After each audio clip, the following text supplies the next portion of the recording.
The New Mexico Republican Party has a lot on its plate after a disappointing midterm election. Party Chair Steve Pearce is facing calls for his resignation, while the party manages a lawsuit over the new lines for Congressional District 2. Let's introduce our line opinion panelists for the week, live in studio. First, we have Michael Bird, a public health consultant and former president of the American Public Health Association. We're also very pleased to be joined by Merritt Allen of Vox Optima Public Relations, and as well, Edmund Perea, an attorney and public safety consultant. Sorry, Ed. It's great to have you all back here in person. Now, we're going to start with the state GOP and those calls for a change in leadership. And Merritt, you've been very consistent on this over the weeks that have followed the election. We now have an alleged fictitious letter circulating around GOP circles calling for Mr. Pearce's removal. Fundamentally, what's the axe to grind here? What didn't leadership do here that's made this call so loud at this point?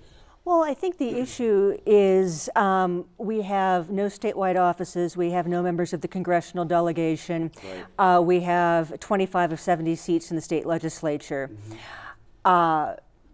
In 2014, Republicans held a majority in the State House of Representatives. So what's happened?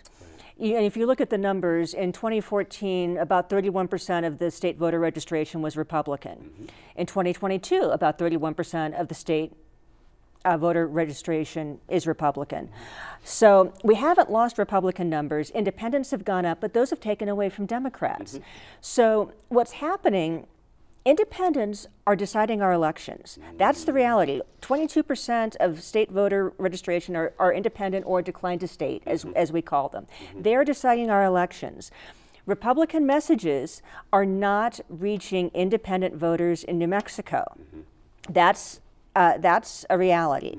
So, number of Republican legislative seats have declined since 2016, down to 2020. They remained about the same in 2022. Statewide offices have, we had the blue tsunami. I was here in the studio when that happened in 2018, has not gotten better. What is happening with NMGOP is not working with independents. What's also happened, a national columnist referred to it, somewhere within the GOP, it feels like, with midterms, a fever has broken. Gotcha. And what I kind of refer to as the angertainment message, as long as I'm shouting, I'm persuading, that has kind of stopped. And conservatives, as well as voters, want to hear sober and serious discussion about the very real and troubling issues that face our nation, and those are inflation. That's immigration. What we have right now as a policy is Border Patrol agents trying to look someone in the eye and decide if they have a serious asylum claim. That's not a policy. We have a war in Europe that none of us predicted. So global security is a tremendous issue. So we have very real, serious, sobering issues that we need to have an adult conversation about. And what we saw nationwide, independents went for Democrats by 20 points. Right. So that is a wake-up call to Republicans everywhere, and I think certainly with the midterms, New Mexico Republicans have got to reach independents, and we're not. So it doesn't really matter who is in charge of New Mexico GOP. Something different has to be done. That's an interesting point. I appreciate you taking a little time on that. That actually sets the conversation quite well. Michael, encompassing everything Merritt just said about the national tenor of the times, so to speak, the fever breaking a little bit, the idea that here in New Mexico, the Republicans would lose so badly in so many areas. I mean, isn't it appropriate to call for a leadership change? Somebody made a quote that said if it was a professional sports team, you'd call for a new coach at some point. Well, I guess my take on this would be if it's not working, you might want to consider doing something different, something new. All I can say in comparing New Mexico to Arizona is thank God we're not Arizona. Yeah. That's all I'm Yeah, exactly. And that, when you look at different states and their politics, it really is a reflection, if you look far enough and deep enough, of the history of those states and of the cultures and how people came together and how this has evolved. In terms of, I'll just throw this out, in terms of diversity and shared power and equity and representation, my take is really looking at what's going on with communities of color, with American Indian population here in New Mexico. And I know there was a dust up about the redistricting, which sounded really interesting. But I'll just say, I guess for me, I think this nation has really lost its direction. And where's the sense of the common good? Where's the sense of that we're all in this together, and that to do well, everyone has to do well? And I think there's a real inequity in terms of power and privilege, and we're still sorting through that. And there's a whole history that's created the situation and circumstances that we're dealing with today in terms of inequity and lack of access to capital, lack of access to resources, and therefore lack of political representation across the board. Some people have been and power and privilege, you know, when people get power and privilege, I've yet to see somebody say, here, take it, I don't need it, I don't want it, I'm tired of it. But what we see playing out is people getting a hold of that, and they're never giving it up, and compromising themselves, I think, morally, ethically, because it's supposed to be about all of us. This nation is supposed to be about all of us. And if there are populations and communities that are being left out, it's not working. And interesting, as I'm reading here, one of the news stories, should Republicans be surprised in the after sort of looking through the rubble that abortion was as big as they seem to now realize it was? I mean, we got people quoted here saying, well, that's, you know, we needed women to vote for us. They're not going to vote for us if we're going to take this kind of a stand on abortion. Any sort of looking back now on that issue for Republicans and how they approached it? I think the Republicans thought they had bigger issues. They thought inflation was a huge issue and of greater concern. They thought the crime was a huge issue, so they hung their hat on those two areas. I think they wanted to shy away and downplay the abortion issue, realizing that that's something that, you know, they were concerned that might get a lot of traction. And it ended up getting a lot of traction. I think it was a much larger concern for independents and for you know, other voters that that really swayed many of the votes. And so, yes, I think abortion was underestimated on the and maybe it wasn't underestimated. Maybe it was just we just don't want to talk about it because we realize that it can hurt, you know, in the long run. And I think it did hurt.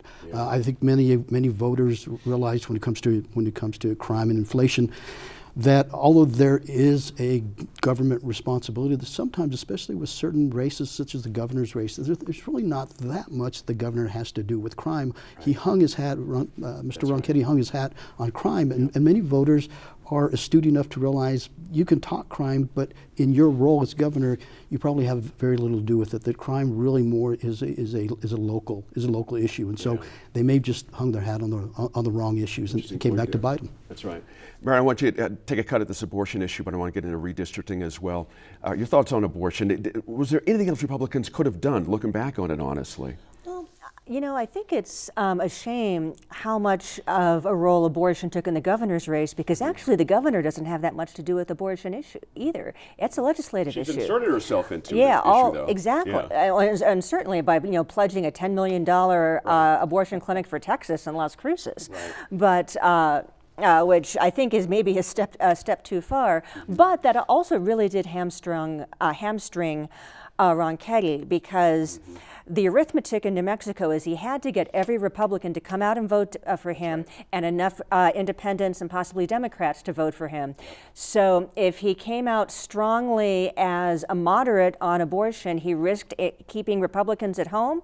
And if he came out too pro-life, he was going to alienate some independents and Democrats. So there was no place for him to go on that. So that was a smart move by the governor, if disingenuous.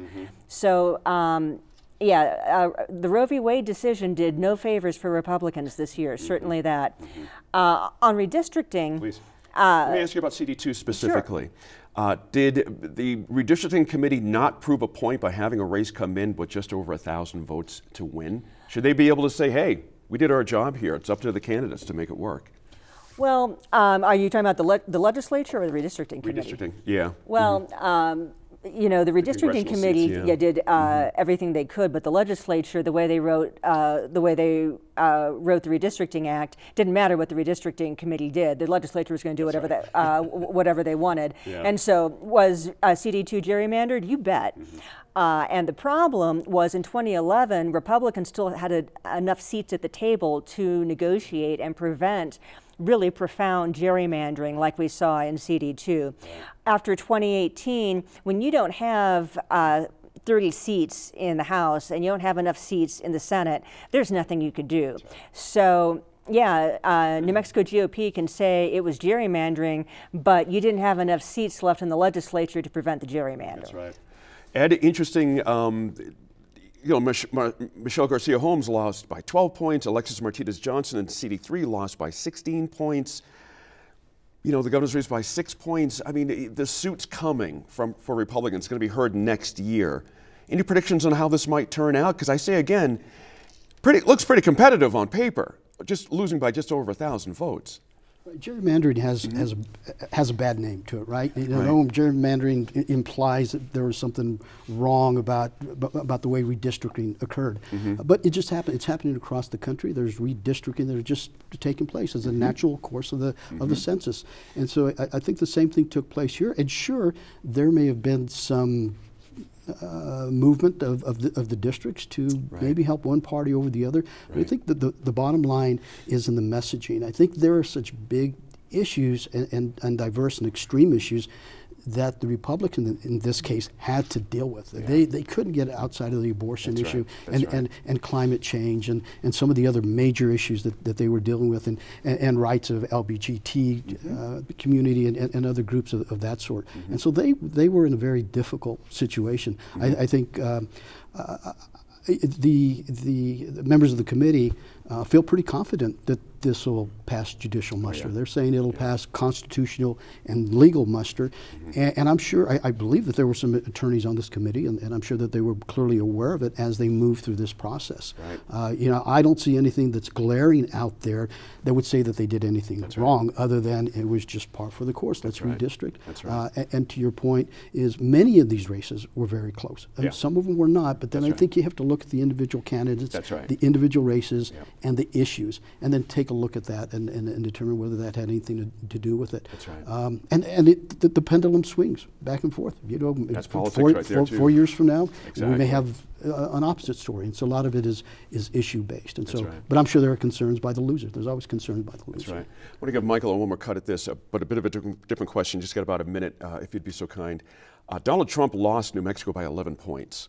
And now he's running for president again. What does that do to the political scene here in New Mexico, in your view, if he's stumping again? Does that put a stopper on Republicans? Who's going to hitch their wagon to Mr. Trump here in New Mexico? Is it the Republican Party? Do you see what I mean? There's a bit of a difficulty here, it would seem to me. I don't see him having any traction here in New Mexico. Yeah. I think you know, the turkey's been cooked. It's over. It's done. He's not going anywhere in New Mexico. We'll have to see something really extraordinary to make that different, that's for sure. Thanks to our Light Opinion panel right here. We'll meet back here in about 10 minutes to talk about 2022's haul from recreational cannabis sales, and it's big, and what we should expect the first full year of legalization in 2023.